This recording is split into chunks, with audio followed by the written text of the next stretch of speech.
my goodness, it's not where. I have the entire map pool here. The entire map pool is going to be Bengal, Manchuria, Tibet, Baja California, and Hudson Bay if we make it to a 5th game. So wow. that will be the map pool. Really excited about maps number 2 and 4. Those are I think some interesting maps for games. So yeah, and I have a feeling we will get to see. I think we'll get to see some of them. Yes, hopefully. I would imagine so. I always think Baja California is like so interesting because it's very different, right? It's very big and it's very spread out, and I think it just makes for some interesting games. Yeah. But we'll see. Yeah, I like the 3 passes. That is the one with the 3 separate passes, isn't it? Yeah. Yep. Yeah, that'll be good. Well, a lot of Gaia's maps really restrict the sort of the openness of the map in ways. Baja California only having 3 passages and splits the map in half. Looks like our first map. It's Honshu. It's Honshu. A quick Honshu flash shout out to the Saturday SmackDown Honshu lovers. That'd be good. No. Green up on this. All right. Probably just needs to rejoin. It brought Plymouth. Plymouth. What a map. It'd be fun to like see I've never seen like people competitively try to play on Plymouth. You know what I mean? Like you've always just like the only times I've ever like greened up on it has been either against the PC or just like trolling around. But there are like that subset of like PR14 players who only play on Plymouth. And I was about to say now I can't click it, except I was trying to click your box. Of course, that's not gonna. Wrong box. Yeah, most certainly not gonna work on that one. I'm hoping quality options turn up because I'm streaming quite high quality that I don't think everybody can. I'll turn it down until the quality options arrive. Let's get down to 3,000 bits. Can always put it up when the quality options come. But then you have to restart stream each time, don't you? Not for bitrate, fortunately. Interesting. All right, ladies and gentlemen, welcome back to the Summer Championships. This is the round of 16 Sunday stream. I'm joined by Zutazuta. What's good? Yeah, we're calling ourselves Zutajection by the sounds of it. Though yes. I'm not entirely sure how it's spelled. You go with like Zoot ER, which is I guess part of my name, like Interjection. But I've been spelling it Zutajection. I think it rolls off the tongue better, Zutajection. Yeah, I think so. I think so too. We'll go with that. I think Zutajection. You coined the term, so we'll have that. But this is, as I mentioned, the round of 16. We do have BadSpeed versus Marshall. How are you saying it? Bengal. Oh. You have to do like the phlegmy French thing. No, I don't know. Say however you want. We'll call him Rondon, I suppose. Rondon. BadSpeed versus Rondon. I think that'll be a compromise where no one will get offended, hopefully. But yes, the map is, of course, Bengal. One of Gaia's brand new maps. We'll take a look around in a moment. But let's introduce our players. We do have BadSpeed spawning on the left-hand side of the map in the colour teal, or cyan, or light blue. I'll be calling it one of those, whichever is quicker to say, usually, or whichever one I remember. Spawning with a number of wood crates, 2. Actually, more coin crates, so that's what I meant to say. Because he's Dutch and his villagers cost coin, we all know that. But has he found anything interesting? Not really. 40 coin, 20 coin. I guess actually those beaver treasures are basically food treasures. Does add up, yeah. Does add up. But Rondon spawning on the right-hand side of the map in the color purple, one of my favorites, and indeed playing as the India. 2 civilizations here. This is like I guess when TAD came out, the Western version of Dutch, in a sense, where the villages cost for different reasons. Something different, yeah.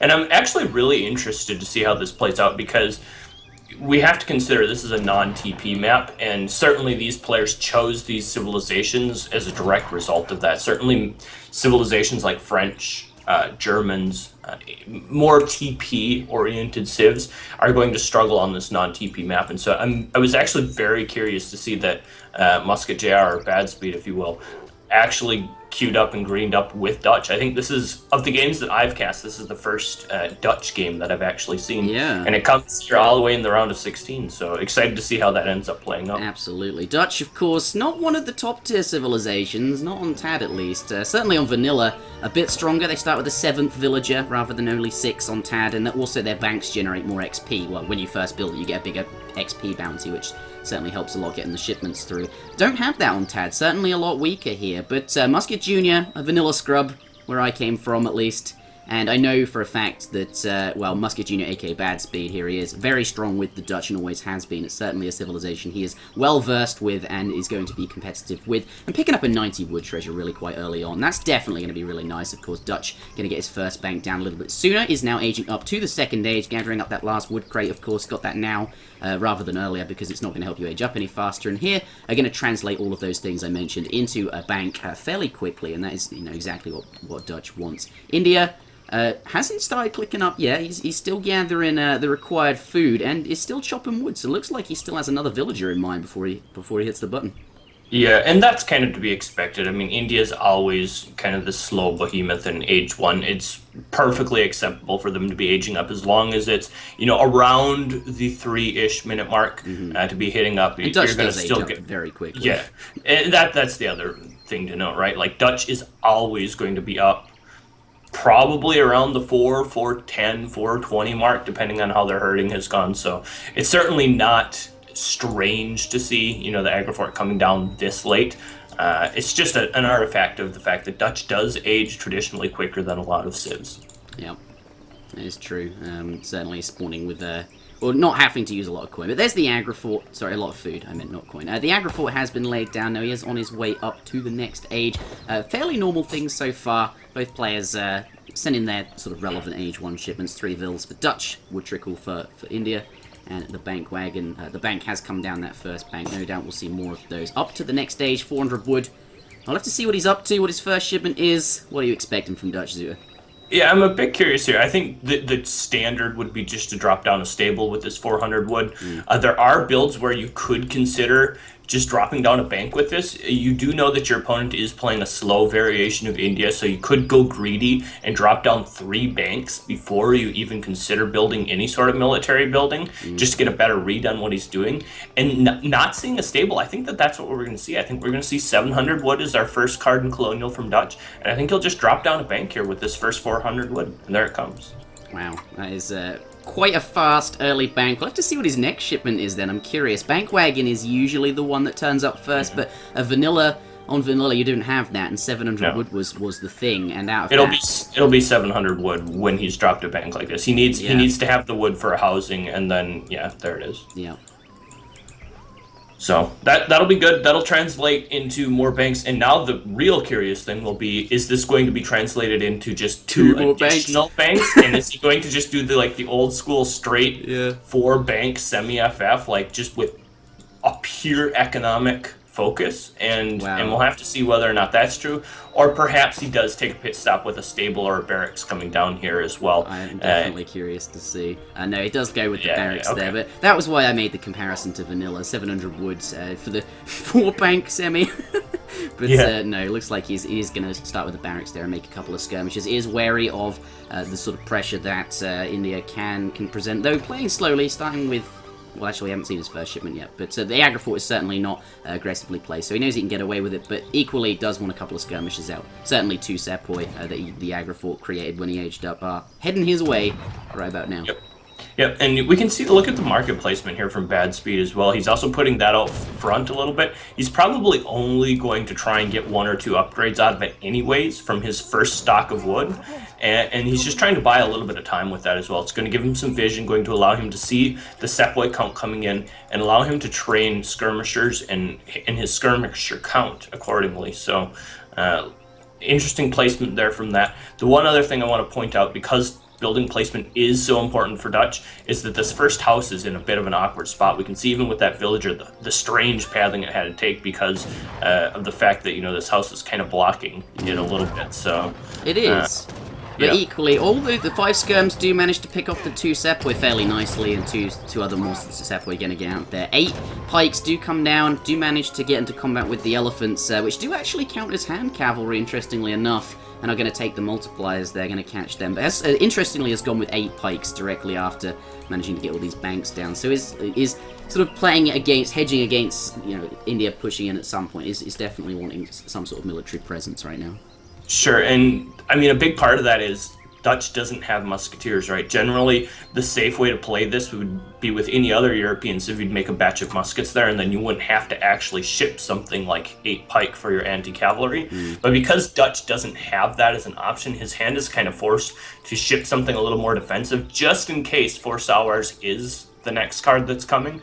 You and I can see certainly that it wasn't, but for all BadSpeed knows, there could be, 4 Sours sprinting straight towards him. And if all he has up is 3 banks in a market and, is struggling to collect resources and 4 Sours comes, he could be penned underneath his town center for a very long time. And he's just trying to avoid that with that shipment. I think ideally he would be able to sneak 600 wood in there if he knew his opponent was going to go 300 export, but that's not necessarily a given. And so as a result, the 8 pikes do come forward, and it's going to make his population capping here a little bit awkward until this 600 wood does arrive. But it comes on time, and it looks like he's going to be okay. Oh, elephant goes down. Rest in peace, elephant. Maybe we lost interjection here for a moment, but either way, everything's looking to be pretty standard. Let's just go over what India is doing here quickly. I do want to mention the fact that he does have very good upgrades. Did get Imperial Bureaucracy at 5 minutes and 44 seconds, so got a very early, really early upgrade there from the market. And he also has gotten his Professional Hunters and his 4 Settler shipment as well. So his eco is definitely clicking on all cylinders at this point in the game. And as a result of that, certainly he's going to have a very strong economy moving forwards here. Now, of course, the Dutch player does have a very strong economy himself, does have, I believe, 4 banks up now. Yep, has 4 banks with the additional 600 wood. So along with that, having his infrastructure set up well and the market already as well, definitely going to have very good upgrades himself. And we'll see whether or not he can stabilize in the 3rd age, or whether or not he takes some damage here from this timing push with the very few units that he does have. Alright, I've returned, sorry. Since it is not my room that I'm using, people did need to come and get some things, and I had to mute my mic. But I have returned. I've been trying to follow what you're saying, but... Yes. But the important thing, the Cliff's Notes version, is that BadSpeed's up in age. He's got 4 banks, which is good, but he doesn't have a lot of military.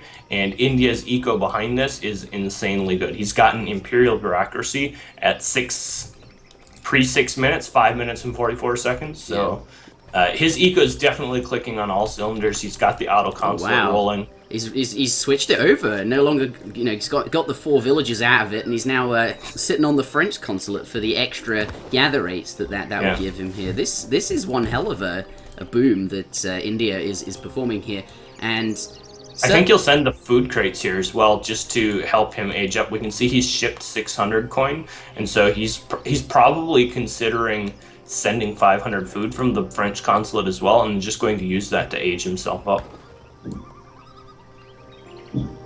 I would anticipate. But at the same time, maybe he's just going to make units. Like, look at his military count as well. He's got a fairly decent sized military, and India with the skirmisher type units doesn't necessarily need to feel like they need to age for an answer to Reuter Skirm. That is true. But yeah, look, 2nd stable coming down. I think he's just going to spam really, really hard. Commit to age 2 play with a massive economy behind it. What is Dutch's economy like in comparison? Like, he's actually about 11 villages down, though of course he does have 4 banks working for him, which we can cost at about 3.5 villages each. Which it actually depreciates over time, as we've mentioned in many other games, since you can't upgrade the rate at which banks gather in relation to every other resource your villages are gathering. But until you get to age 4, yeah, you say tulip speculation, which everyone has in their deck, right? Insane card. Whoa. But is India just able to simply outperform Dutch in the economic department? Yeah, Dutch is fine eco-wise. I mean, he's got still another coin mine left. He's kind of running out of hunts a little bit, but his eco is definitely good. I mean, there are very few civs that can compete with mid-game Dutch eco in terms of just like raw potential. I mean, like Brit and Japan probably are the only two civs that can. Dutch has certainly got a strong eco here, and that's not saying India's eco isn't very strong as well, but Dutch's economy, economically speaking, is completely fine here. It's just going to be whether or not, you know, the strength of units overwhelms him, and whether or not he has the right unit composition to fight with what he's going to be facing here. We can see back here in the side, Merkel is really starting to pool up a bunch of Sawars. And I have a feeling that we're going to see some sort of shipment like Desert Terror or Sour Attack or something like that, and then a big push out. He's doing a good job of spotting with these elephants so he can see where BadSpeed's army is standing. And I feel like that next shipment that comes, which should come fairly soon, is going to signal go time, and then he's just going to crash everything in and rely on the strength of that card to kind of win him the game. Irregardless, here comes a little bit of posturing, at least. Yeah, a little bit of a skirmish. At least there's a lot of tension right here, but no one's committing to any full-on fight. India might be a little bit concerned that he can get his units in a good position around the skirms. Looks like he's now going to head out. Gotta be waiting for the card. Oh, 4 Sours, interestingly enough. It didn't actually send an upgrade. Okay, well, either way, that's it's still going to signal go time. It's that little bit of extra power you need, that timing. He's just going to swamp the pikes from the H2. They're going to go down fairly quick. BadSpeed doing a good job of sort of kiting back here, keeping the Reuters behind the skirmishers so they don't take damage from sort of the Gurkha units which counter them.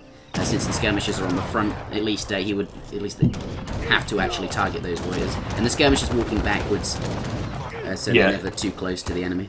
BadSpeed's unit control really shining through here, really. Doing a really good job of keeping the Reuters and the skirms moving as 2 separate groups, continually kiting, and I think we can just see the difference in terms of like actual kiting skill between the 2 players here.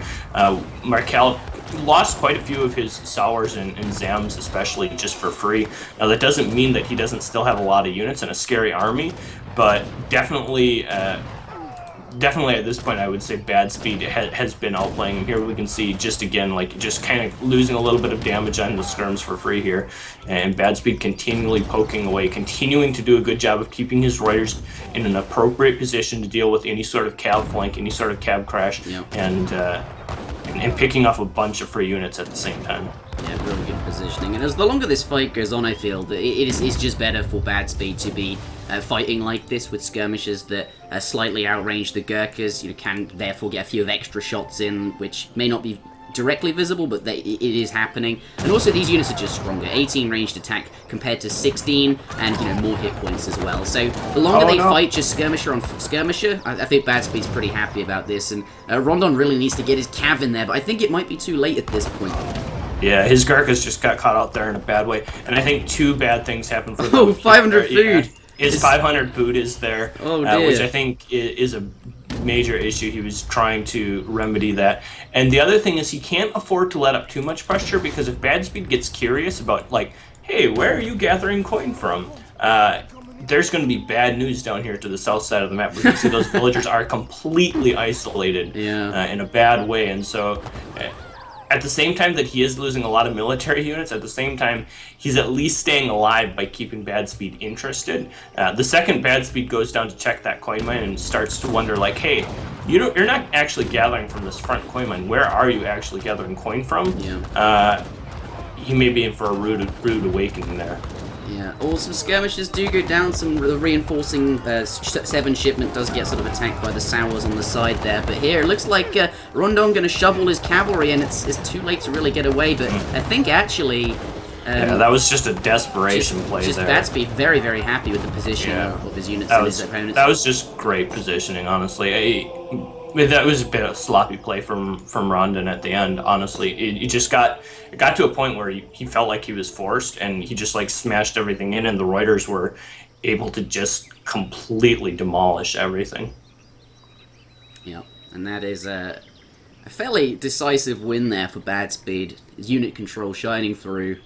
Yeah, if we take a look at the post game, especially, like I'm expecting to see like the military unit count. Yeah, look at the military unit population. This is the absolutely key part between say right around the 12-minute mark, where both players were pretty high up. I mean, both players were like 65-ish military pop, and then just look at the trends. BadSpeed losing a couple of units, but look at how many units in the unit population in total that Rondon actually lost. He lost probably close to a third of his army, while BadSpeed was just losing 1 or 2 units here or there. And then obviously the fight at the end is kind of magnified by the fact that the unit positioning for Rondon was just completely flipped. I mean, he crashed all of his Sours into pure Reuter, which isn't what he wants to do. But at that point, most of his Gurkha count was pretty much eliminated already, and as a result, took a bad fight and ended up losing a quite horrific death there at the end. Yeah. All right, let's head on out to the next one. I do need to head on downstairs and perform some very quick maintenance on the family PC. Because they are having trouble printing something that's important, apparently. So, all right, game number 2 coming up in just a moment. I'm going to get my slot so that Zuta can, or at least the stream can see, and Zuta can comment on any civilization changes or anything that goes on or anything. At least it's more interesting to watch. Yes. Maybe they're chatting and you guys get to see it. I'll be right back. I'll be as quick as I can. All right. So, while Interjection is gone, I'll just catch people up.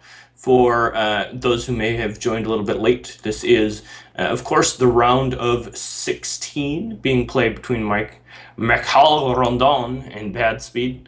And the first game was India versus Dutch, which was a curious selection out of BadSpeed, but he made it work, made it look perfectly good, perfectly strong, and ended up taking a win and eliminating Rondon's India for any subsequent maps here. The next map is going to be Manchuria, followed by Tibet, Baja California, and Hudson Bay, which will be the remaining maps, should we need them in this best of 5 series. Do stay tuned after this game as well. I believe Samwise 12 and Prince of Kabul will be playing almost immediately after, I believe. I see Sam's already online on my friends list. Prince not online, but could potentially be in the chat, so definitely looking forward to that match as well. Going to be another good one, and that's where we stand at the current time. As it were, Interjection is fixing his family's PC. Seems like he's been having a bit of an issue with that kind of stuff this weekend. I know that yesterday he was. Hey, welcome back. I'm just explaining the plights of your family right now, and how yesterday it was the washing machine and the children running around at your feet, and today it's fixing the family PC. Yeah, just the man of the house, the duties of the man of the house. I'm gonna be pink. You're gonna be pink. Does Rondon want purple? That is the question. It would seem as if he does one. I'll take red. But yes, game number 1, I had better update the scoreboard. For those of you watching the stream, if you do not have quality options and it keeps stuttering, do press F5 or just refresh the stream. Just reload the page up, and then you should have quality options. But, okay, BadSpeed, switching from Dutch, of course, can no longer play that. It is now hovering over China. Certainly a strong civilization, and certainly quite good on Manchuria as well, I would say, especially with the... they do have yaks. Or am I getting... There are yaks on this map? Yes, there are a few yaks. Okay, alright. That is correct. I saw Mongolia and thought... yeah, lots of yaks. Little fun fact as well that I just came to learn about not too long ago. Manchuria Rondon is actually he has another account called Portugal Armada, and every time I see that account playing, it's playing Portuguese. So it would make sense. Well, I mean, Portugal Armada. He's probably from Portugal. It's probably been like he was probably one of those guys who lives like in Portugal. And when he started playing the game, he didn't know what Civ to play, and so he's like, I don't know, I'm from Portugal. I'll just play Portuguese, and has been cursed with playing the Portuguese ever since. But at the same time, perhaps that makes for some different matchups because maybe BadSpeed isn't expecting Portuguese and hasn't prepared accordingly for it. If I were in this situation, well, let's put it this way: if I were in any situation against Portuguese, I know what Civ I would be picking, and it's not just Japan because I like Japan. It's Japan because Japan absolutely smashes that matchup. But it looks like it's going to be Portuguese versus Russia, which I think will be interesting to see. All right. So I'm my attention is on the chat, making sure that the quality and everything's fine, since I'm the one driving all of that. Yes, it looks to me. Well, it looks fine to me, but I could watch it in source to start with. So I guess that's not very helpful, is it? I've changed the quality since then. I see. I sort of have ruined the flow of your dialogue. That's fine. Doesn't really matter. All right. Well, yeah, we're ready. Yes. I'm ready. You're ready. Let's do this. Time's up. All right. 1 sec. Time's up. Let's do this.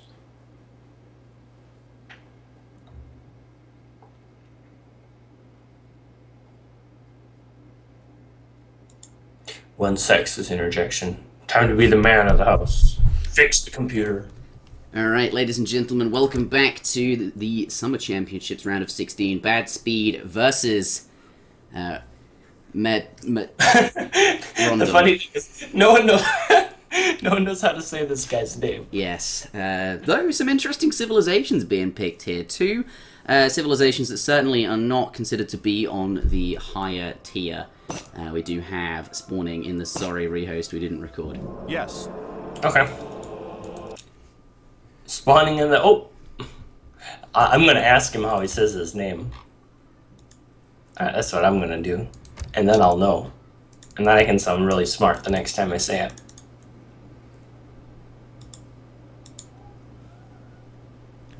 Another sec.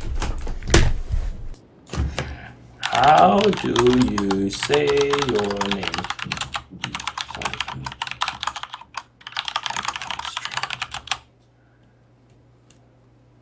I'm gonna ask him. He's from Brazil. Okay. Okay. Well, I guess if he's from Brazil, that makes sense as well, right? Call me Ron. Okay. Sweet. Ron it is. All right. He says to call him Ron or Rondon. Okay. So I'm gonna call him Ron.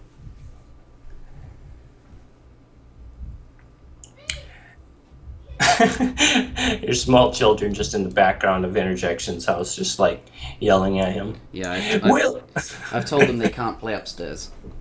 I've gotten confirmation from Mr.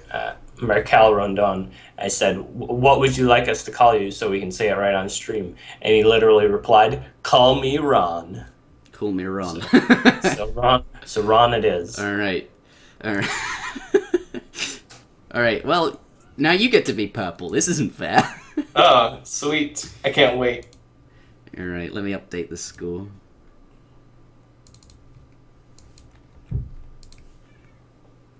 All right.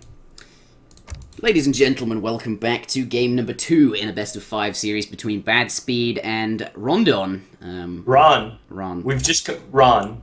Yep. Ron. Zoo has been given confirmation that we should be calling him Ron. He says so himself.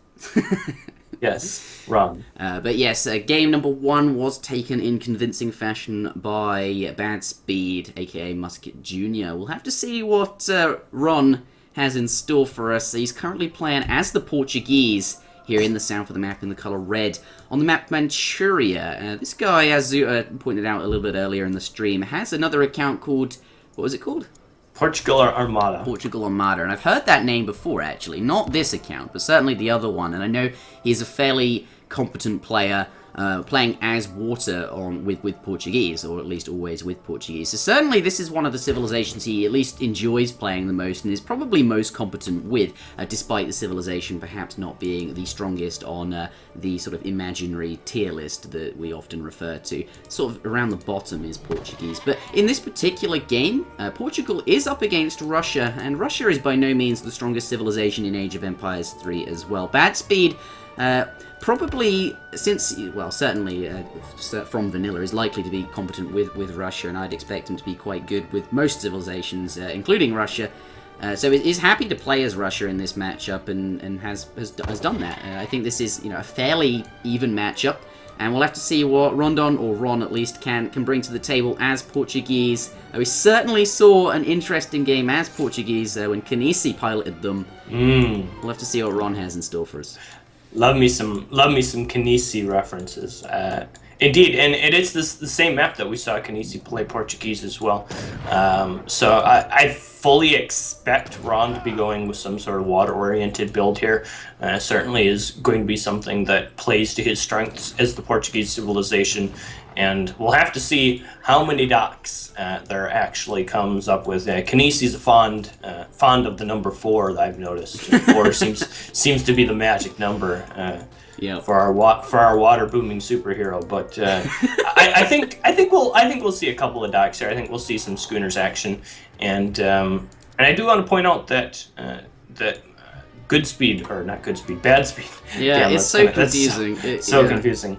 Has elected to chop quite a bit of wood, and then now with that 85 wood treasure is building a trading post as well. Wow. So I do fully expect him to be going with some sort of 17ville H-up, and then as a result of that, we'll see whether or not he has any intentions of fighting hard on the water as well, or whether or not he will just allow his opponent to have a water agenda and try and control the land. We can actually both players dropping down trading posts. By the looks of it, we both press the page up button at the same time to see if we find a treasure that was relevant. Actually found 90 wood and a 50 wood treasure during Age 1. Is certainly found some very nice resources, has Ron, and has elected to lay down a trading post with them. So both players are going to be playing a very slow game here by the looks of it, because neither player has aged up here. Looks like Ron is going to compensate a bit for his slow age up by eating some of the yaks there, so won't have that in the late game. But I suppose the main thing on his agenda is sort of surviving, so he's probably more interested in food now than later. But BadSpeed, absolutely, as you mentioned, going to be going up with 17 villages. You sort of have a choice between 14, well, I guess 11, 14, and 17, since they've trained in batches of 3. And because going up with 14, it's tough to you could idle your town center a lot. 17 here is definitely quite likely, and we'll have to see what he's intending to do with it. Now on up to the next stage is Ron. Yep, and importantly, Schooners has been set. Has arrived. Yeah. Yep, Schooners has arrived. So we certainly know his intentions with that card is to play a very water-oriented build, and no villagers sneaking their way over to the dock, or at least not up the coastline. I know when we saw Kanisi play this map, he did some cute stuff with wall segments in this little area that seems to spawn fairly consistently like this, where there's kind of this wallable area where you can basically put down docks on this little cove and then kind of wall them in such a way that basically you've got docks on the edge that in order to actually siege have to. BadSpeed has sent schooners as well. Both players clearly have intentions of playing water then. This is not what I was expecting out of Russia. Yeah, and just taking a look at his deck, it's not like he's packed to the gills to play water. He's only got 2 Caravel and 1 Frigate in his deck, so the only way he's going to win water is if he catches Rondon by complete surprise. He's not going to win water by having the superior number of upgrades. If we recollect, Kanisi and the style that he played on water, it was basically and Give You Anxiety in that match against Give You Anxiety, both players were loaded to the gills with those cards, and that's simply not the fact for the Russia player here.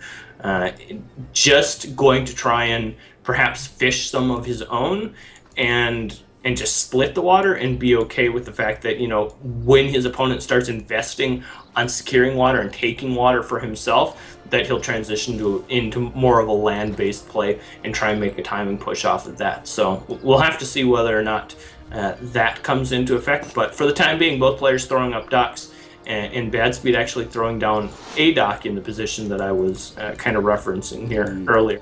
2 early docks out of BadSpeed. Looks like lots of fishing boats going to be coming out, certainly for both players, and a coastal town centre from Ron, of course, getting that for free upon his age up here. Going to be playing fairly defensive next to the water. Portugal has clearly got an ocean agenda in mind, certainly with this TC play. Well, it's very, very obvious. There's no need to make that comment. But 700 wood does come down as his first shipment here. This is certainly going to fund boat production, houses, a market by the looks of it, and possibly a military building if you can fit that in.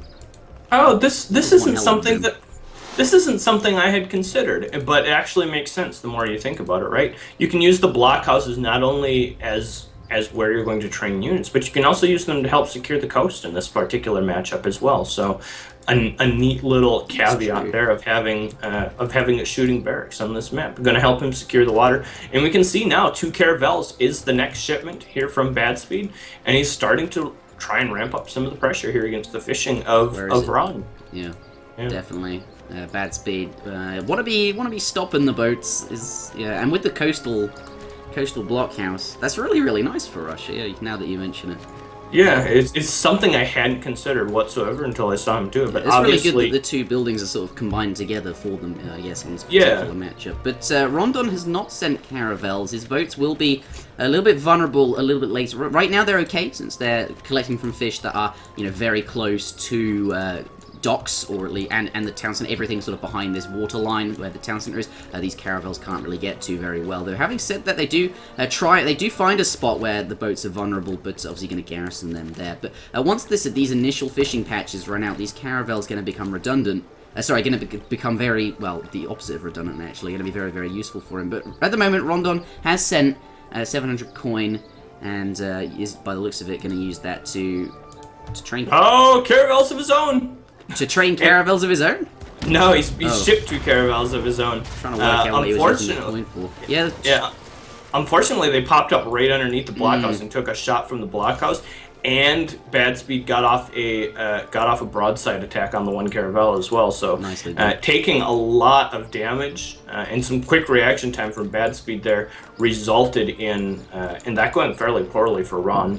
Fortunately, he didn't lose either of his caravels, but certainly not the impact that he was hoping to have. And perhaps he just didn't have the blockhouse scouted yet, and as a result, didn't realize that he was going to be popping right into vision there of that blockhouse, but taking damage from it. But to get a broadside off attack on that, BadSpeed clearly expecting caravels and sort of hovering around the water, or at least super fast reactions to get that ability off before they sailed away. But the 2 boats, it doesn't look too consequential. Has almost healed to full, sitting next to the range of 2 docks, which will be healing it passively whilst they're there. BadSpeed now going to bring his boats back in, going to try and get a couple of sneaky shots, maybe on a fishing boat, try and eliminate one. This is effectively the same as raiding with cavalry. Looks like it's not going to be successful. It does take 1 parting shot from Sal Pedro there, but going to scoot his way on out and going to be perfectly fine. And we can see both players now aging up, and that's going to unlock the next boat, the Age 3 boat, right? The big bad boy in Age 3. The big bad frigate. The big bad frigate in Age 3. And both players do have it in their deck, so I think we'll probably see that card sent fairly early on. And interestingly enough, a quick pit stop. Yeah, a quick pit stop into Spice Trade for BadSpeed. Yeah. I thought you meant the 5 cav running across the map here. Ron is also interesting. Yeah, he's laid down a stable, and instead of saving the resources for the Fortress Age military, often dragoons are the ones you see here, has managed to weave in 5 cavalry, 5 hussars, and is actually able to take out a village there, possibly 2. BadSpeed currently doesn't have very much land presence, and his blockhouse is on the other side of the map next to the coastline. This is actually quite nice having some cavalry out here, because Minutemen have been called, which is a victory in itself, getting them out of the way, and these cav have a lot of raiding potential when there's all these hunts sort of. Well, the ones next to his town centre are certainly going to disappear quite soon, and these quite far away and not very easily to defend. Yeah, and Like you mentioned, it's going to be really effective. He did pick off a villager there, and it's prompting some sort of land response here from BadSpeed as well. We can see a stable coming up, and let's not forget the anti-cavalry unit for Russia is really not that great. They only have the Cav Archer, which, when compared to Portuguese dragoons, especially if this game gets into the 4th age, which, I mean, judging by the resources stacking and the way that the water is played out early, I fully anticipate at least some sort of age 4 play. Look at BadSpeed's resource pile. He's stacking the food. Oh, he spends a bit of it. Looks like he's going to make some units, but that was getting dangerously close to 2,000. Yeah. Oh, he's got the privateer now as well. He aged up with the privateer and the 2 Barbary Corsairs, which are effectively superpowered Rodolero. Yeah, they are they're definitely superpowered Rodolero. It's actually a pretty good decision there. I'm not sure if that was influenced by the raiding coming in, but 2 Barbary Corsairs is going to shut down raids. They're pretty useful, and the privateer going to give him quite the presence on the water. That thing is, has slightly more hit points than a caravel, but is significantly stronger in terms of sort of the attack damage it can do. ×3 versus boats. Holy crap! Holy crap! I've only just realized how strong that thing was as well. I mean, its normal ranged attack is 25 more than a caravel. So it's monstrous, and its broadside attack is like significantly stronger as well. I think. It seems like it's way more range as well. 30 range on its broadside attack. Holy crap! Seems like it's really good, and so that's going to be a factor at least until those frigates hit the ground. And so far we haven't seen that. But another thing that we do see, check it out: 5 Mamluks coming here for Rondon. Looks like he's actually going to transition. Oh dear. Going to transition more into a land-based economy, and I don't know if there's going to be a good answer for this from BadSpeed. Look at his current military composition; really doesn't have any way whatsoever to deal with those. Dude, he's got the Barbary Corsairs that'll carry him. Yeah, 2 Barbary Corsairs versus 5 Mamelukes. I know which mercenary shipment I want. Yeah, and training Cav Archers. I mean, what do you make? Like musketeers are not going to be Russian musk, and then Cav Archers are just underwhelming. Like they're not like very interesting anti-cavalry units. They're certainly not going to be that good against Mamelukes with their much weaker ranged attack compared to a dragoon. And the hit points really aren't going to be relevant. The extra hit points Cav Archers have here. These Strelets going to get absolutely dumped on. Does manage to pop a couple of extra units there, and fortunately does have a nice sort of closed position here. The Strelet's going to be quite well sort of protected in this sort of closed off area. 5 more Cav do arrive, Cav Archers. There's actually quite a lot of Cav Archers here. These Mamelukes could be threatened by that. Yeah, but at the same time, like, only one of them has taken any damage whatsoever, and it's taking everything that BadSpeed has in his willpower just to continue to kite and micro here. We can even see a couple villagers just coming to the fray to try and soak some damage, but even irregardless of that, like, look at the Mamelukes. They're still, they're all like basically full HP. Okay, when I said the Cav Archers are going to threaten the Mams, actually, no. Yeah, in fact, one of them is down, but 4 of them still have 100% full HP remaining, essentially. And if we take a look at the shipments, like, he doesn't have a shipment coming. He's just sent 1,000 wood and 5 Cav Archers, so there's not going to be like a bail me out shipment coming anytime soon as well. Yeah, he does, however, bring his boats in. He's going to have some offshore support from the pirate ship and the 2 caravels there. He's definitely going to be good against the units. They certainly are, especially the, I think, at 30 range. Holy crap. The boats fighting. The boats, they're not fighting, are they? No, that's now. The issue. Now they are. Yeah. But they spent a long time like just blindly sieging the town center, which allowed him to get a lot of damage off on those Mamelukes. In fact, look at the blocking done by the Strelate. He's actually going to be able to pick off another one of the Mams for free. All of a sudden, this is looking really good. Like, he's looking perfectly fine. Yeah, those Cazadors. What are they doing next to the? Okay, whatever. But there's 2 cannons have come out. Yeah, the Mamelukes have been sort of neutralized in a sense, perhaps as a result of not really doing as much of work as they could do when targeting the town center and sort of the extra help from the boats nearby. Looks like BadSpeed's managed to stabilize. Yeah, those Felk shots too. The one other thing that I have noticed down here is that a frigate has been sent for run, so there is going to be a significantly stronger water presence from him. We can take a look at the shipments that have been sent thusly by BadSpeed in the last couple minutes. no water presence whatsoever, whereas Ron has beefed up his water presence here significantly now with that frigate. So perhaps, despite the fact that Ron is being pushed back slightly here on the land, he still has 3 town centers. He still has a couple of coin mines under his control. We can see he still has this full coin mine over here, still has plenty of trees, and he has still got some fish on the water. So his economy's not completely run out just yet. And at the same time, he does have a pretty strong water presence. So if he can fight back on water, kick the Russia player off of water, we can see some of the caravels here for BadSpeed are pretty beat up.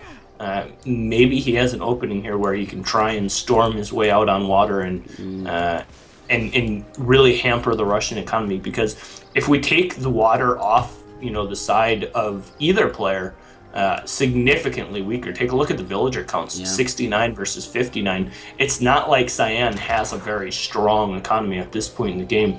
And should he lose the water presence he has, due to the fact that he hasn't sent any sort of water shipments recently, hasn't sent a frigate or anything like that, perhaps could find his eco in a pretty big bind here in the very near future.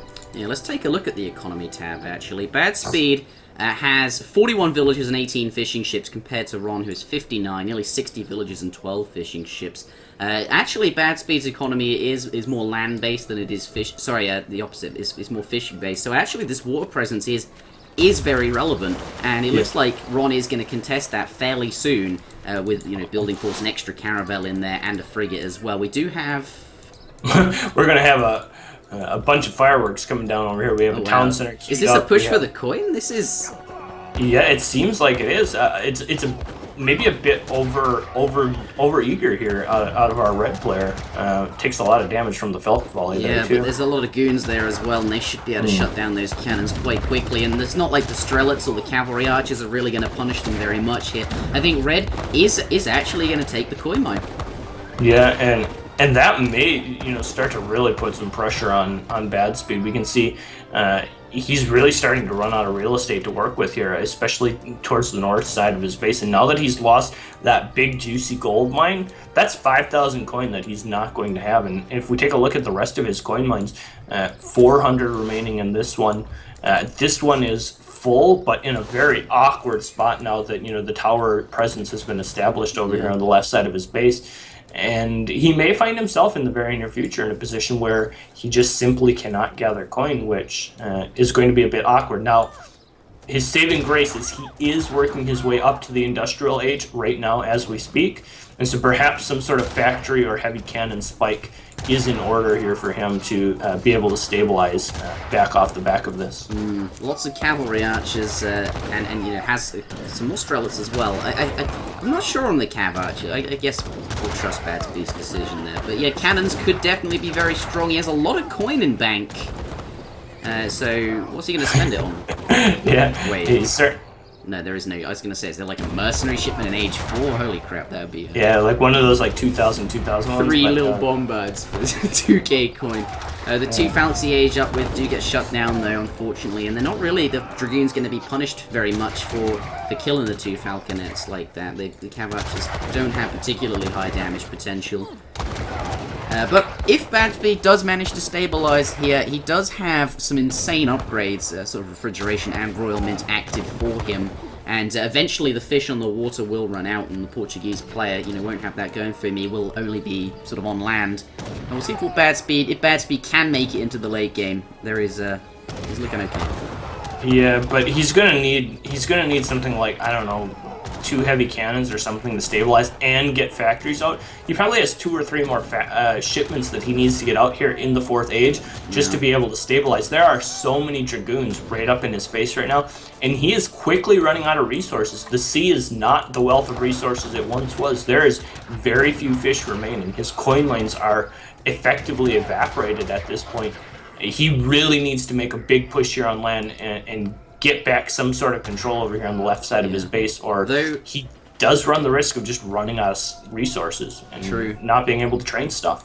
But for the time being, though, he does have enough resources for the near future, and hopefully we'll be able to create some sort of land presence to push out for more in the time that he has available to them, that those resources will last, but has now managed to grab himself Guard Strelets. Yeah, and Strelets are, now very, very real threats. Like, look at the stats on them. They've got almost the same HP as regular skirmishers. Not quite. He's got the Royal Guard upgrade for cavalry archers as well. He's got Tartar cavalry archers. How often do you see that? They look. Look at them. They look absolutely wonderful. Badass. Yeah. They look great. Look at that leopard print as well. That is wonderful. That is high class. That guy is just like.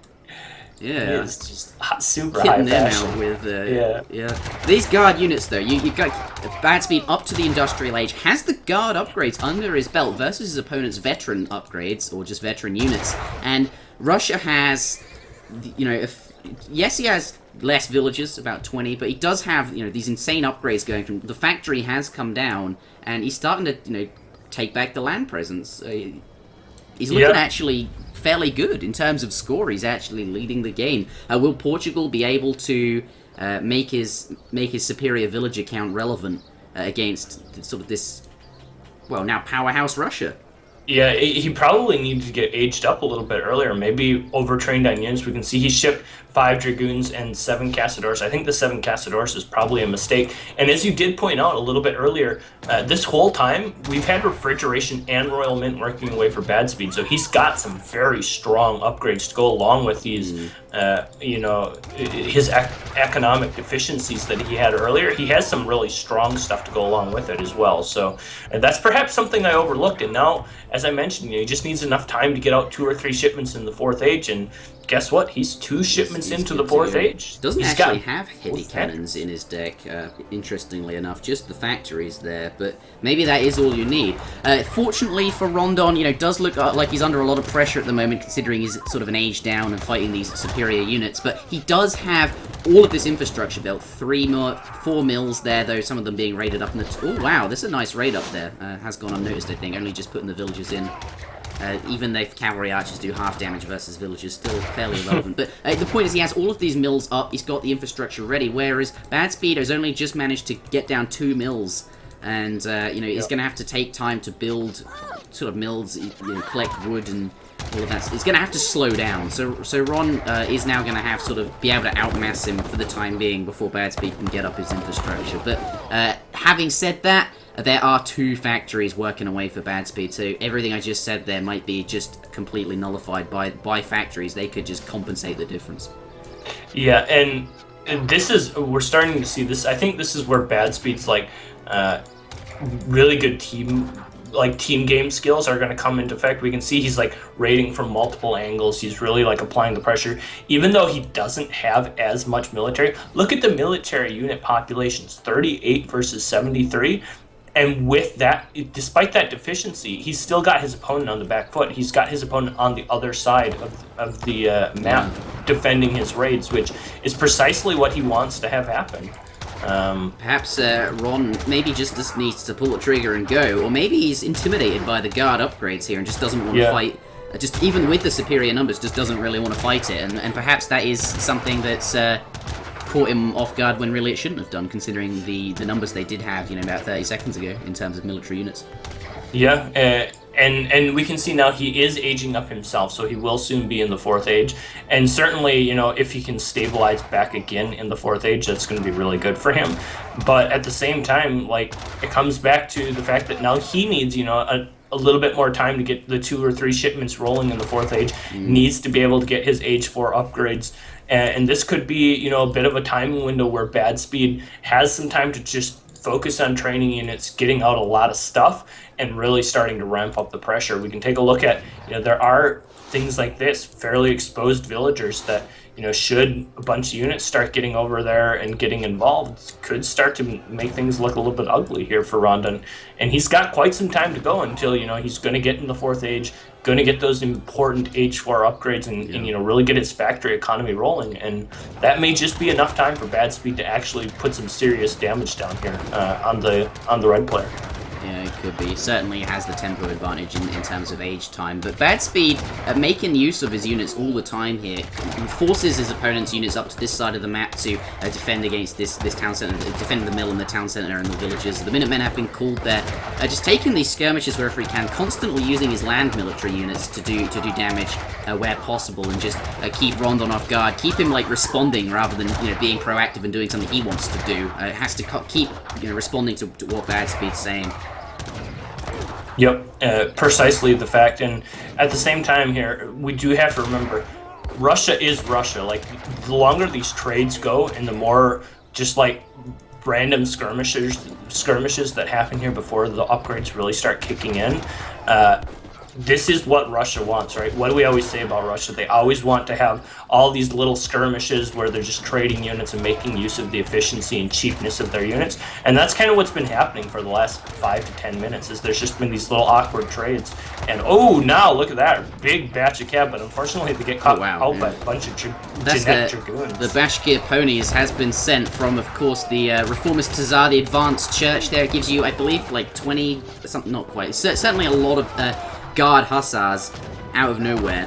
They do cost, I think, 2,000 coin, but they are being killed off fairly quickly by the Dragoons. Not perhaps the most useful unit versus Dragoons, but they do threaten those Cassadors. But in the back of this, whilst he's been killing off the cavalry, all of the other units have been doing right on the front here.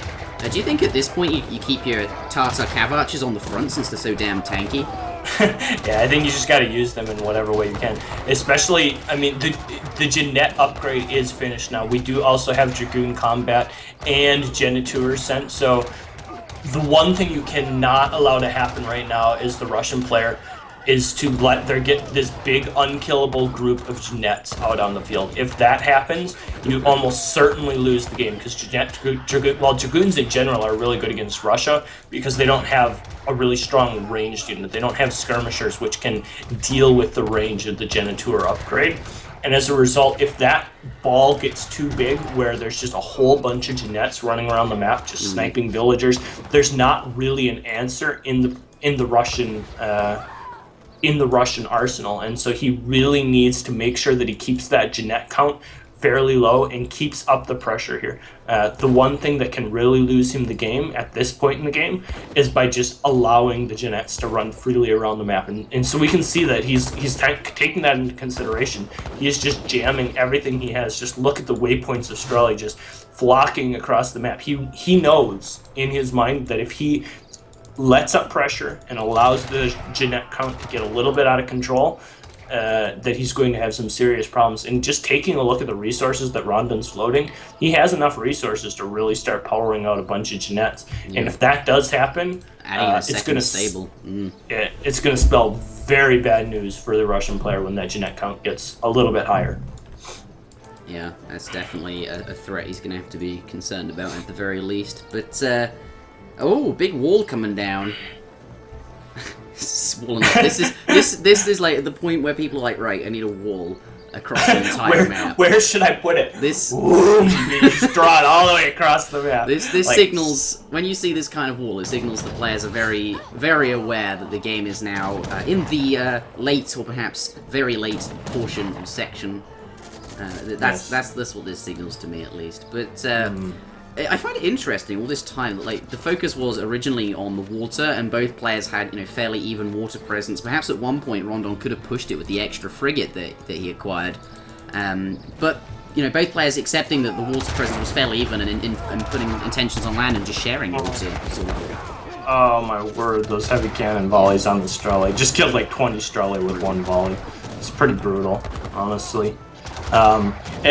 I feel really bad for BadSpeed here, despite the fact that he's up in score. I don't know that he's going to have an answer for this. I don't know that the Russian player can come up with an answer to 2 heavy cannons and this number of Genet Dragoons. I feel like this army may just roll straight up into his base and become something that he just can't ever deal with. And despite the fact that his economy is really clicking, he's got a lot of resources, I don't know if he can just put together a big enough threat to actually deal with this. He's going to have to like transition into some sort of Oprichnik play or something to get some pressure back into the south side of the map, because if he doesn't do that, if he allows just the heavy cannons and the Genets to roll up into his face, he's not going to be able to beat that army head on. Yeah. And I fully anticipate to see some sort of a Perchnik play here very soon, or else he probably is just going to end up dying. We really need to by the looks of it, actually, has queued culverins in his artillery foundry, wherever it is. And that's how he intends to get rid of these heavy cannons here. Perchniks, though, certainly would place the pressure on some other place in the map, but this wall is, almost complete, and when it does fully go up, that shuts down a Perchniks fairly well. It makes it very tough for them to do sort of relevant damage quickly, which is the advantage of having so much siege. Culverins are now out. Can he get them into a good spot to snipe down these heavy cannons? If so, he's going to be looking pretty happy. They're coming from a good angle. Yeah, there comes the volleys. Got off some really good volleys there. It looks like the Dragoons do realize that the Culverins are up there, is trying to run away, but unfortunately that's going to expose the heavy cannons from the south flank as well. So looks like those are going to go down for the cost of losing all of his Culverins to the Jeannettes, but for the time being, at least, he has kind of neutralized that threat. Yeah, and at this, still at this point has his big economy with those land upgrades active, which his opponent has not managed to sort of weave into his build, or at least into the cards he sent. And he is still stable. He's stable right now, has his economy all working away, 2 factories out, the fish is sort of been used up. Anyway, the point is, he's stable, he has all of those upgrades, and Portugal hasn't killed him yet. The longer this game goes on, the more resources BadSpeed will be able to create in compared to Ron, and that just means more units. Providing that things stay the way they are, things are just going to get better and better for Russia. If the military state, just this back and forth, sort of in the middle of the map, stays the way it is. Yeah, I still don't know, if he's going to be able to deal with just max pop Dragoons. I mean, he is pushing it back now. I'd still just love to see a handful of Perchniks running around in the back. I think that would really be a great way for him to push out here. We can see how much issue he's having dealing with these kiting Dragoons, and although he does have significantly, more upgrades. He's had refrigeration and Royal Mint clicking from this whole time. He's still losing a lot of units to the absolute insane range that the Jeannettes have. I think he really needs to. That unit is monstrous at this point. Yeah. And I do like that he has added in the mortars, at the very least. It's going to give him some sort of ranged presence. Just dealing with these towers now. But at the very least, it's going to give him some sort of sticking point that the Dragoons are going to have to run up and deal with. And it kind of serves the same purpose as some sort of raiding pressure or something as well. It makes the Dragoons react to what you're doing instead of allowing them to just continue to have their own agenda kiting back and forth here. Because the more he's able just to kind of kite back and forth and not have to be forced into some sort of situation where he has to just stand and fight with the Dragoons, the more awkward it becomes for you. But having the mortars out or having something like a Perchniks is going to make the Dragoons react to you. And once they're reacting to you, they're standing still.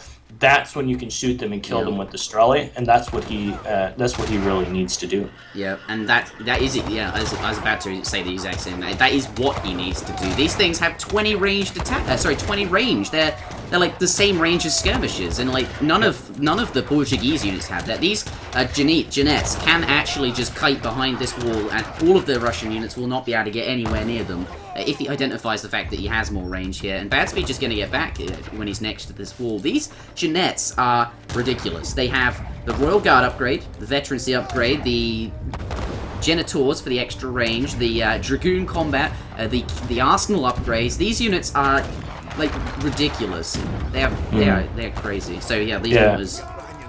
But this has also been a fairly good, slow, methodical push out here from BadSpeed. We can see he's made an appropriate number of caravels to support his land units from the south side of the sea. He's got these 3 mortars here, which, as we mentioned, are forcing the Jeannettes to stand and fight. If you take a look at the mortars, right, they're just going to sit there and blow away at infrastructure here all day. Yeah. Soon they'll be in range of the barracks, the houses, the mills, and stuff that he can't afford to lose.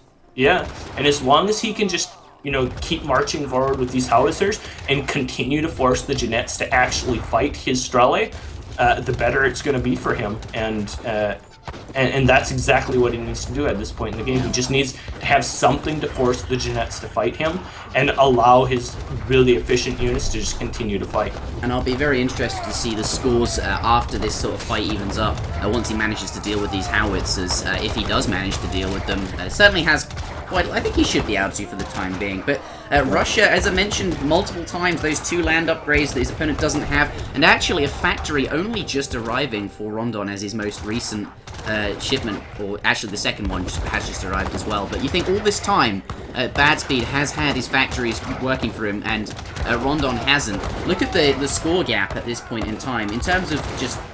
Oh, wow. And a little bit of a raid there. Imagine if that was, like, just 5 or 10 Oprichniks as well. He actually went over here and, like, sieged and built up a bunch of villagers over here for quite some time. I really wish there was just, like, 5 Oprichniks running around on that side of the map. But I think... at the end of the day, he's going to be able to just brute force his way through here with the Strele Tartar Archer composition, combined with these mortars and now the howitzer upgrade. Really, just going to be able to force the Jeannettes. I mean, this is exactly what he wants, right? Just having the Jeannettes standing still, engaging head on with Strele.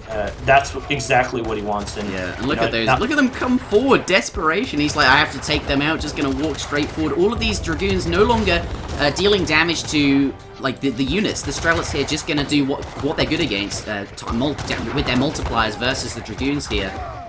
Though, having said that, it looks like he's running out of all sort of units on the battlefield currently, but does have 3 blockhouses with he's also fencing school and, what was it, that other upgrade he got from the Church Actor. So he's going to be able to field a lot of Strelets very quickly. Going Imperial, you say, BadSpeed. This is sort of, you think, like...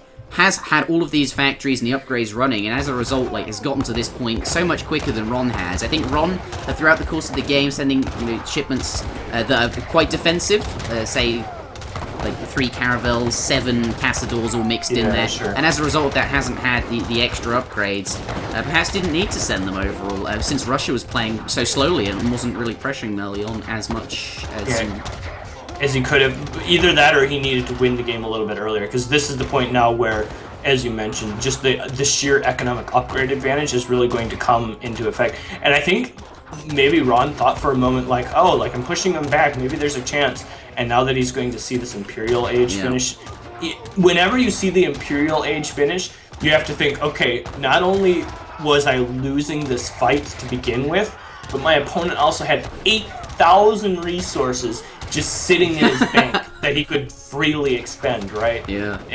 And that's a sinking feeling when that happens. And now there's going to be a lot of scary upgrades coming here very quickly. Absolutely. A lot of players, they'll see the Imperial upgrades hit and they'll think, oh, and then they'll resign, because that's...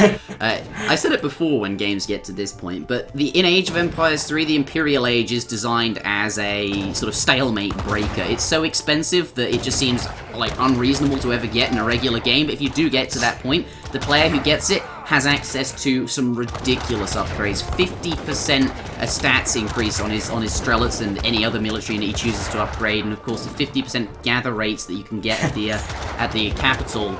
It just means that if this stalemate fight here, if it is truly a stalemate, if you suddenly have 50% extra stats because you managed to go up to Imperial, that does break the... You do just kind of win, yeah. And as you mentioned, large-scale agriculture is being researched right now as we speak, so a 50% gather rate upgrade to your food for getting to the 5th age is absolutely tremendous, especially when you consider what Strele actually cost. They cost 50 food and 10 wood apiece, and effectively... Yeah, Imperial Strelets being upgraded right now as well. Wow. And that's going to be just absolutely brutal to deal with.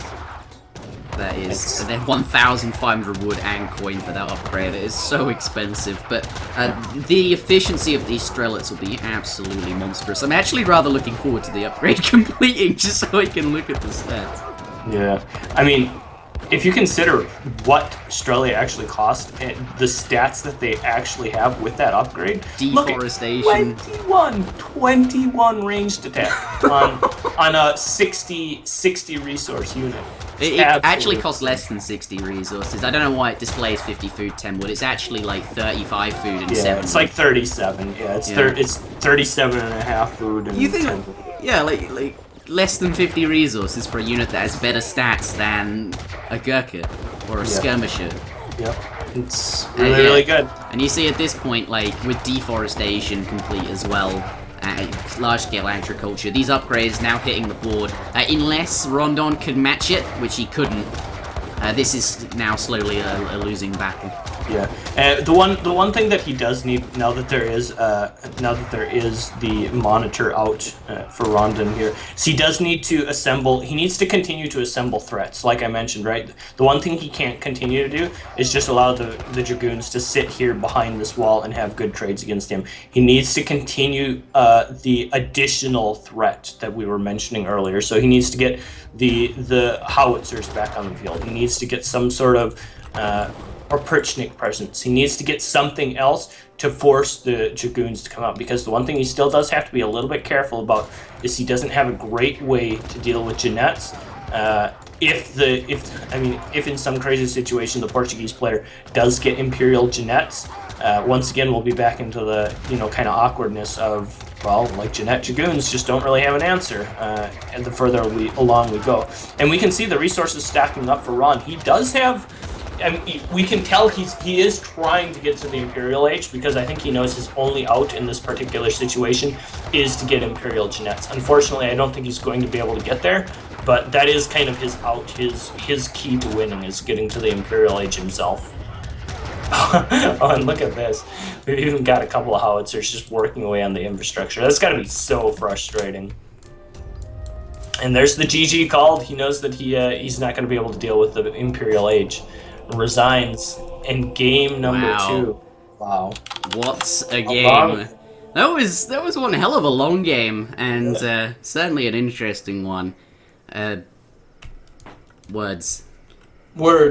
Yeah, it's tough. I mean, I think BadSpeed just played a very controlled, methodical style there at the end and did what he needed to do. I do think there was an opening a little bit earlier on for Ron that, instead of sending something like 7 Cazadores, maybe if he would have had the presence of mind to age a little bit earlier instead of sending that card or something like that, maybe he would have found a little bit more success. But as it were, he was just kind of playing catch up, even though I mentioned at one point that BadSpeed was doing a good job of running his opponent around the map with significantly less units on the field. There was a point where it was like 78 military pop versus 38 military pop, and despite that fact, all of the action was still taking place on the player with the more military pop side of the map. Had he been able to get out and be causing some havoc on the other side of the map, maybe pushing his advantage on water, once he got to the 4th age, maybe getting the monitor action going a little bit earlier to try and start dealing with the factories. Imagine if this factory, both of his factories are fairly exposed here. If he would have pushed back on water and eliminated the factories, killed some of this infrastructure that is very close to the water here on the right side of BadSpeed's base, perhaps just exerting his water dominance would have been enough to slow him down just that extra little bit that he would have needed. Because there was a point in the game where those 2 towers got established on the coin mine, and things were starting to look fairly poor for BadSpeed. They didn't look like he was in a winning position whatsoever, but he had the presence of mind to keep getting upgrades, keep progressing in age, and at the end of the day was able to take the victory. So managed to not die, get some of the upgrades, and eventually win the game as a result of those, perhaps, along with, of course, you mentioned the mortars and etc. But I had a really interesting point to make, and now I've forgotten what it was. I was probably rambling too much. Something about...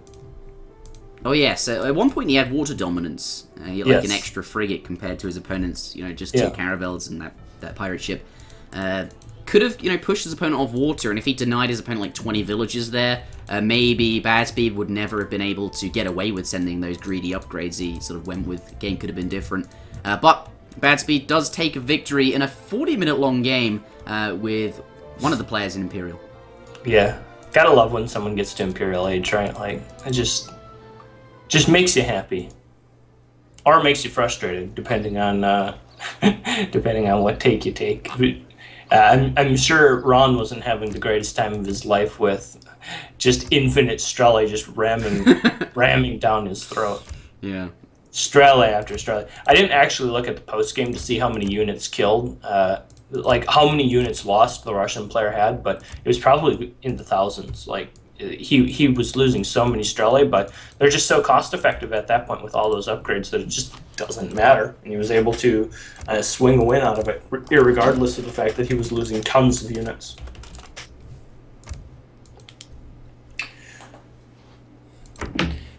Game number 3, by the way, is going to be played on Tibet, which is an interesting map. I know that you have an affinity for this map. You like this map quite a bit.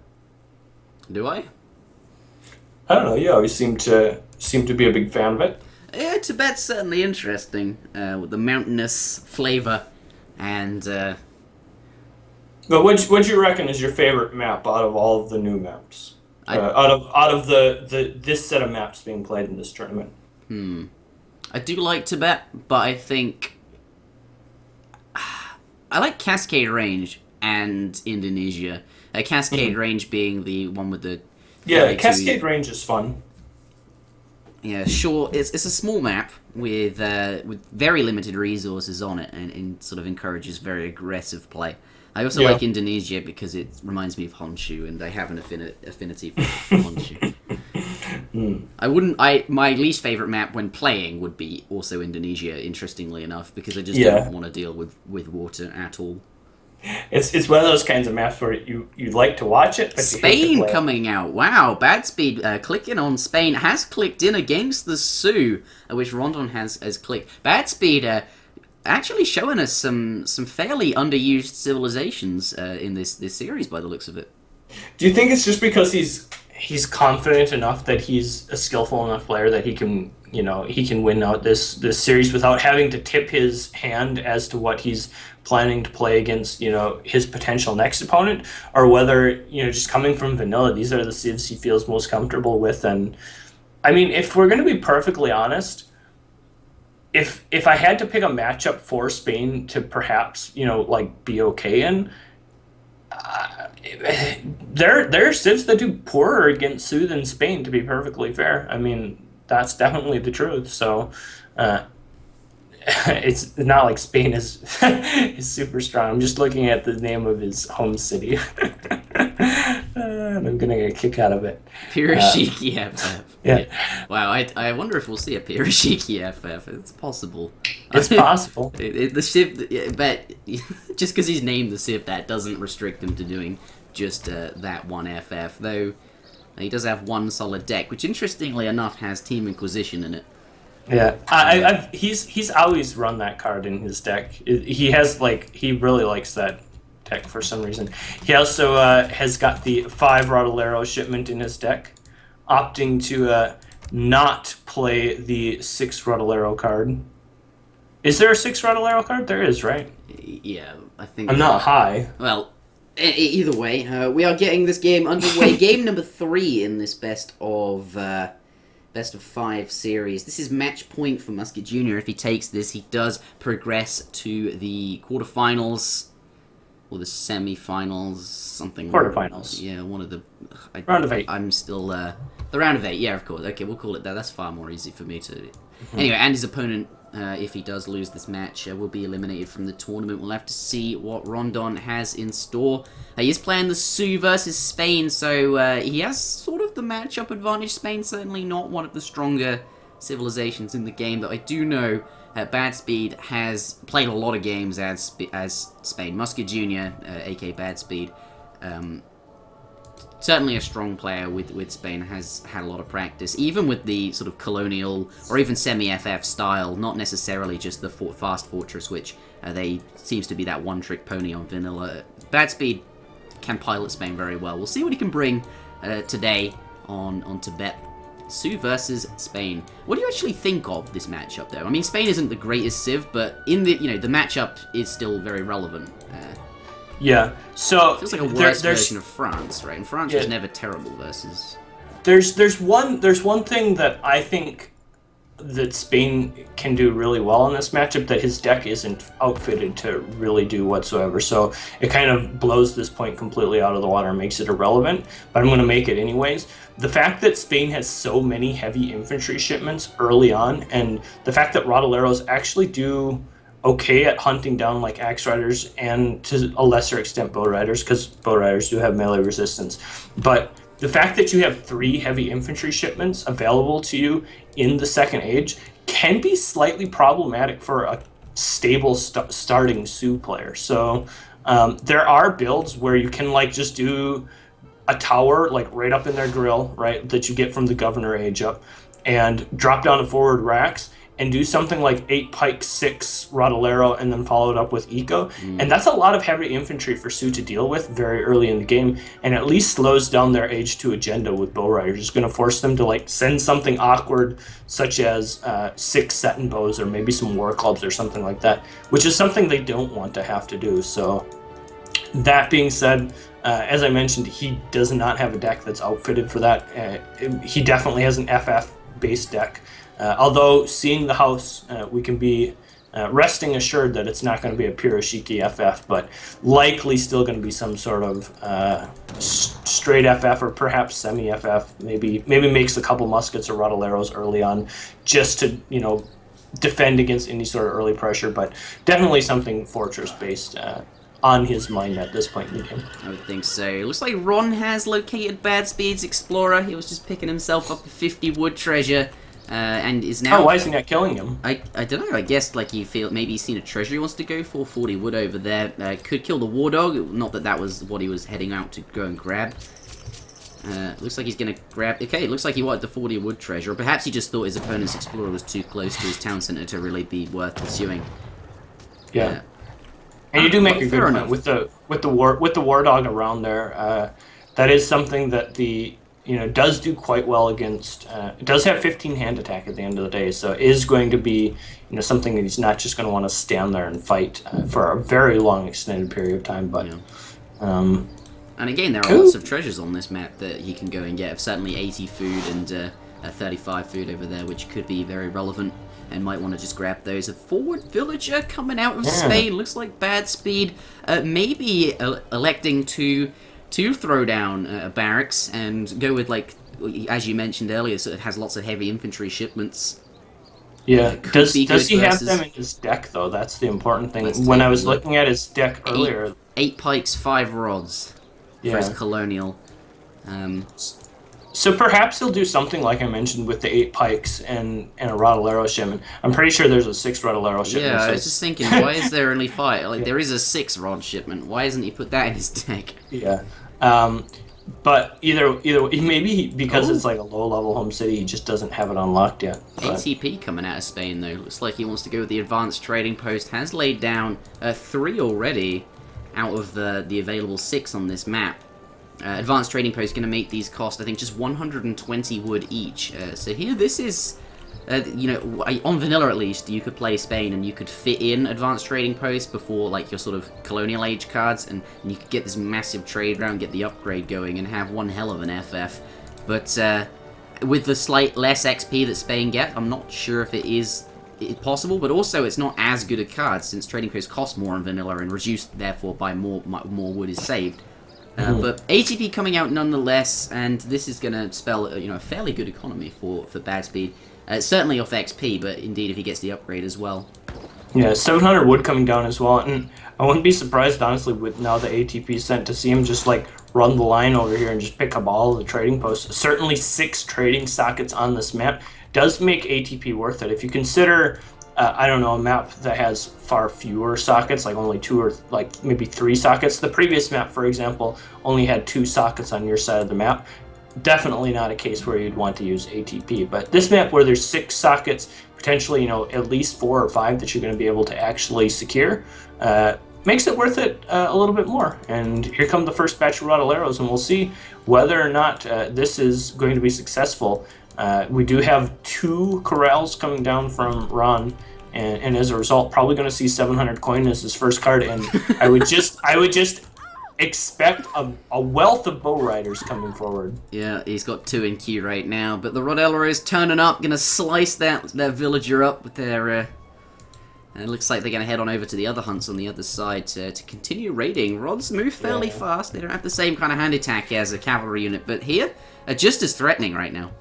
Yeah, and this is sloppy. Like to be committing to a like big cavalry-based play like this and then not have your hunts herded into a safe spot, that's just sloppy play, honestly.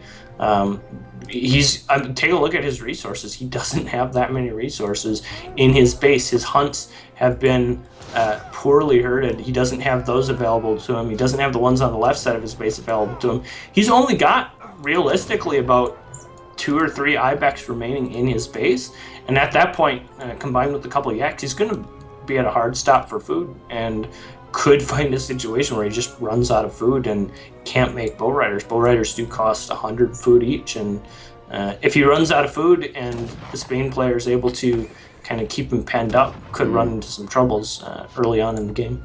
Yeah, currently, what do you think of rods, though? I mean, certainly they do a lot of damage versus cavalry when they get up and close, but they've got, no no ranged resist at all, and going to be not particularly good at killing the bow riders if they can kite. Though having said that, they do have a fairly long animation before they shoot. It's not like dragoons, and the rods, if they snare the group, can sort of catch up with them and are actually doing quite a lot of damage. Yeah, and if he just keeps fighting here, soon Ron is going to run out of food. And I mean, it's better to be fighting the bow riders here and killing a couple of them and keeping them playing defensive than it is to have them standing on top of your hunts. I mean, if you take a look at BadSpeed's hunts, it's not like his hunts have been perfectly herded either, right? I mean, he's going to have to deal with the bleakness of having bow riders stand on top of that hunting location here at some point in the near future. And the longer he can keep that from happening, and the longer he can, get these trading posts established and get the resources to age, as he does click up to the 3rd age right now, the better off it's going to be for him. And in fact, even forcing his opponent to ship 6 Seton bows, which in itself is a win for him. Yeah, definitely. If he feels that pressured to send 6 Seton bow, he's in a good spot. And all this time, BadSpeed does have 4 trading posts working away for him, and by the looks of it, has nearly got the resources for another one as well, just 21 units of wood away from another trading post. So keeping Sioux back on the defensive and not really doing a huge amount at the moment, and all this time has been able to reap the rewards of having these trading posts, and manages to click up to the next stage as well. So Spain achieving certainly enough with the rod LROs to be in a good spot at this point. Yeah, and one other thing I want to quickly point out before this raid that's over here actually happens, take a look at the building placement for BadSpeed, combined with the trading posts working this outer ring, and like the house that's kind of blocking this choke, the market in the wall segment over here. He does have a lot of vision. He's going to be able to see all of these raids coming and be able to move his military units accordingly. We can see the rods working their way into position, going to have advanced knowledge of the raid coming, doesn't lose any villagers, and knows exactly where the bow riders are running next so that he can appropriately put his units down where they need to be. That's a really smart thing to do. And an extra caveat of the ATP that I really hadn't considered up until this point, that, not only are these trading posts giving him a bunch of XP, but they're also giving him that extra ring of vision that he really needs to stay safe from the potential raid. So I do actually like this build, and now that he's working his way up to the next stage, sure, the bow rider count is getting a little bit high, but at the same time, now has access to skirmishers and is starting to chucking them out. Wow, aging up with 4 pikes and 4 crossbows. I swear I thought that used to give you... Oh, no, they do have 8 pikes. They also have that available as well. Yeah. Actually, a pretty good choice there. I mean, the 4 crossbowmen certainly going to be useful for killing off the bow riders. Certainly more useful than, say, 8 pikes, since he already has a significant quantity of heavy infantry that perform the same function as pikes.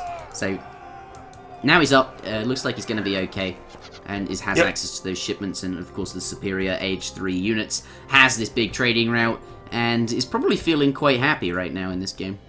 Yeah, and another little thing I want to point out there about what BadSpeed did, managed to pick up an extra bow rider or 2 kill just because of the fact that he was able to correctly micro his rotoleros onto different bow riders to snare multiple bow riders instead of just a single bow rider at a time, resulting in a couple more of them actually going down than perhaps really needed to for the Sioux player. So nice little advantage there. And now with the veterancy upgrade, look at here, once again, snaring multiple bow riders, continuing to push the issue, and he's got a fairly scary looking army. I mean, the pressure really hasn't been that successful. And we can see Ron is trying to desperately get aged up. We can see he's got 1,200 food, now has shipped 600 coin, is going to be able to gather that in age, but he's significantly far behind in terms of age up and upgrades. And now that the Rodolero shipments really are starting to ramp up here, could spell some severe danger for our Sioux player, who is basically at a hard stop, out of resources, and has some very exposed villagers. Let's see whether or not these get scouted. I think they are in line of sight. Very close at the very least. Yeah, either way, these rods running them ragged, forcing them to move these units around constantly. You have to be very aware of where your units are, because if you stop moving them for a moment, the rod's going to get up close and just slice them down. Yeah. And these bow riders, oh no, the bow riders, they're caught. Oh dear. They're just not moving, Go, go, go. Exactly what I was saying. You have to make sure you're moving these around. Yeah. You have to be very, very careful. But yes, Rondon is now heading up to the next stage. Will be up soon. But Spain, has a very, very good presence in several areas on the map. And as you mentioned, those villagers are fairly exposed. Look at them moving away. They're vulnerable in that position. And they're now to another vulnerable position. At least they're not near military units for the time being. But that could change once BadSpeed sort of heads in that direction, which by the looks of it has rods on both sides going there. Yeah, and he's got these bow riders kind of trapped. And the unfortunate consequence here for Rondon is that he needs to be able to get veterancy upgrades for his bow riders, ship a shipment or two. He probably needs to get some Wokinas or some rifle riders at the very least out here onto the field. He's just not going to have enough time. Look at the sheer mass of Rodoleros that are currently out on the floor. He's just not going to have the time to get the upgrades that he needs. And I think he's out. He's going to call it GG. GG. What a fairly quick game compared to the previous one. 13 minutes there, but a decisive victory from BadSpeed. Damn those rods, he says. GGWP. Good game indeed. That does conclude this set. A 3-0 victory in BadSpeed's favor. Taking his first game with... What was he playing in his first game? Dutch versus India. Ah, that's it. Yeah, some interesting civs. Yeah, Dutch followed by Russia and then Spain. 3 civs that are perhaps not quite as high on that fictional civ tier table that tier list, that we make use to. So nice to see some games from BadSpeed and showing us that he is a very competent player with several different civilizations, even those that aren't seen quite so much in sort of the top level competitive play. Nicely done for him. Does move on to the quarterfinals. Rondon is eliminated. Yeah, and I mean, to be perfectly fair, not being too harsh to Rondon, but he was just outclassed. I mean, at this point, and this is what tournaments are meant to show us, right? I mean, at this point, we can just tell that BadSpeed was the better player, knows his civs, knows his matchups, and was able to take the games convincingly as a result. So, did have a little bit of trouble, with Russia against Portuguese, but that's kind of to be expected on a water map. And the other games were quite convincing, just showing, his complete knowledge of the civs that he chose, showing that, he really had his builds down, and as a result, taking the other games quite convincingly. So, good attempt by Ron, but BadSpeed showing that he... Did BadSpeed get military drummers? He said advanced arsenal is... I didn't see. I didn't notice. I just did not notice that. He managed to get advanced arsenal and build one. That's quite the... That's an upgrade. Yeah. That's a thing. That's an expensive one. Yeah. What speed do these have? They're moving at... No, it doesn't say unless I go to... Yeah, you have to have the maxed UI. I don't have the maxed UI. I got the little one. Yeah, I have the little one. I just switched it over. Oh no, ASAM's UI interacts with it badly. Never mind. Won't be able to find out, unfortunately. But that does conclude the series. Any more last words? Nope. I'm excited to see the next one. Those are my next words. I'm eagerly awaiting Samwise 12 versus Prince of Kabul. I think that'll be a great series.